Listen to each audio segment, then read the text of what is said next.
সুপ্রিয় মানবিক ভাই ও বোনেরা, সুপ্রিয় মানবিক ভাই ও বোনেরা, আগামী 28 ফেব্রুয়ারি রোজ শুক্রবার দুপুর 2 ঘটিকায় চট্টগ্রাম লালদিঘি ময়দানে ইনসানিয়ত বিপ্লব চট্টগ্রাম জেলা শাখার ব্যবস্থাপনায় একক গোষ্ঠীবাদী স্বৈর রাজনীতি থেকে সবার জীবন, ধর্ম, দেশ, গণতন্ত্র, মানবাধিকার রক্ষায় মানবতার রাষ্ট্রের লক্ষ্যে মানবতার রাজনীতি মহাসমাবেশ।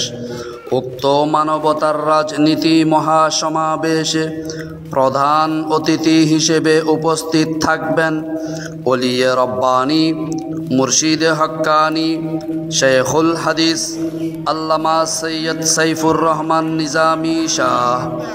উক্ত মানবতার রাজনীতি মহাসমাবেশে প্রধান বক্তার দিক নির্দেশনামূলক আলোচনা পেশ করবেন বস্তুর ঊর্ধ্বে মানব সত্তার প্রবক্তা, বিশ্ব ইনসানিয়ত বিপ্লবের সম্মানিত প্রবর্তক আল্লামা ইমাম হায়াত।